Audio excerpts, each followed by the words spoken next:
இப்போ இதெல்லாம் புரிஞ்சுக்க முடியுது. ஆனால் இன்னொரு விஷயம் என்ன சொல்லப்படுது அப்படின்னா, நாம் தமிழர் கட்சி தலைவர் சீமான் வந்து ஒரு முறை முதல்வரை சந்தித்து நலம் விசாரிக்கிறாரு. அது மட்டும் இல்லாமல் அவர் சகோதரர் மறைந்ததுக்கும் ஆறுதல் சொல்லிட்டு போகிறாரு. ஸோ இந்த விஷயத்துக்கு அப்புறம் சீமானுடைய நடவடிக்கை அப்படியே மாறுது. விஜய்க்கு எதிராக கடுமையாக வாழ் சொல்லிட்டுறாரு. இன்னும் சொல்ல போனால் விஜயை ஒருமையில் கூட விமர்சிக்கிறாரு. இது எல்லாத்துக்கும் காரணம் திமுக தான் சொல்லப்படுது. சபரீசனோட சீமான் தனிமையில் சந்திச்சாருங்கிற மாதிரியான நிறைய இல்லை, இதெல்லாம் வந்து சொல்கிறேன், எந்தவித அடிப்படை ஆதாரங்களும் விட்டது. அவர் தலைவரை போய் சந்திச்சார். அது எதற்காகனா அந்த ஐயா மு.க. முத்து அவர்களின் இறப்பு, அந்த இறப்புல வந்து துக்கத்துல பங்கெடுத்துக் கொள்வதற்காக தங்களுடைய மு.க. முத்து மனைவி அவங்க குடும்பம் சார்ந்தவர்கள் தானே போயிருக்கணும். அண்ணன் இருந்திருக்கார், தம்பி. ஒரு அரசியல் ஆதாயம் இல்லாம சந்திப்பு நடந்தது. அது அப்படியெல்லாம் கிடையாது. நான் தான் சொல்றேன், எல்லாரும் அன்னைக்கு யாரை வந்து சந்திச்சு பேசினாங்க? விஜயகாந்த் வீட்டிலேருந்து யாரை வந்து பிரேமலதா விஜயகாந்த் சந்தித்தாங்க. இடையில முதல்வரோட உடல்நலமும் பாதிக்கப்பட்டது. அதனால அது குறித்தும் விசாரிச்சாங்க. அன்னைக்கு வந்து இந்த சீமானும் அப்படியான ஒரு விஷயத்தை தான் அவர் வெளியில வந்து அவர் அதை பதிவிட்டு போயிருந்தார்.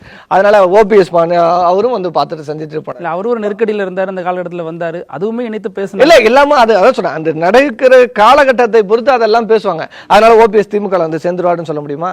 அப்ப நாம் தமிழர் கட்சி திமுகவோட கூட்டணி வச்சிருன்னு சொல்ல முடியுமா?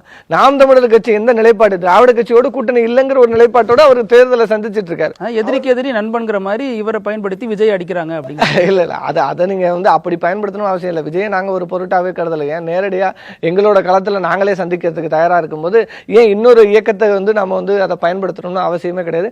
சீமான் தன்னுடைய வாக்கு பறிபோகுங்கிற காரணத்துக்காகத்தான் அதை வந்து வெளிப்படுத்துறாரு.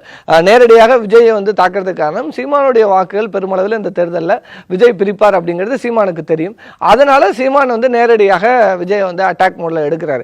அவர் சீமான் வந்து திமுக தலைவர்கள் எத்தனையோ தலைவர்களை உரிமையில பேசியிருக்கிறாரு. அது கடந்த காலத்துல வரலாறுல வழக்குகள் எல்லாம் பதிவுபட்டிருக்கு. அப்ப அதெல்லாம் வந்து நம்ம வந்து பார்க்கணும். அப்படி உள்ள நபரை வந்து ஏன் முத்தமிழ் டாக்டர் கலைஞர் அவர்கள் மருத்துவமனையில் இருக்கும்போது தான் வெளியில வந்தாரு.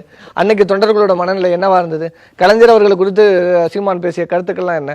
அப்ப அதெல்லாம் வந்து நம்ம வந்து பார்க்கிறோம். ஆனா இப்ப இருக்கிற தமிழக முதல்வர் தளபதி ஸ்டாலின் அவர்களை பொறுத்த வரைக்கும் எல்லாரையும் அரவணைக்கிறார். அரசியல் கருத்து வேறுபாடு வேற, தனி மனித விருப்பு வெறுப்பு என்பது வேற என்பதை பிரித்து கையாளுகிறார். அதை வந்து தெளிவாக தன்னுடைய செயல்பாட்டின் மூலமாக அதை காட்டுகிறார். அதை தான் பிரேமலதாவும் இல்ல ஓபிஎஸும் இல்ல சீமானும் சந்தித்ததை நான் கருதுறேன். இல்லைன்னா சந்திக்க மறுத்து இருக்கலாம். அவர் நினைத்திருந்தா இவங்க எல்லாம் சந்திக்க மறுத்து இருக்கலாம். ஆனா மறுக்கல. அப்படி தனி மனித விருப்பு வெறுப்பு என்பது வேற, அரசியல் நிலைப்பாடு என்பது வேற அப்படிங்கிறத தலைவர் அவர்கள் தெளிவாக அரசியல் செய்கிறார்.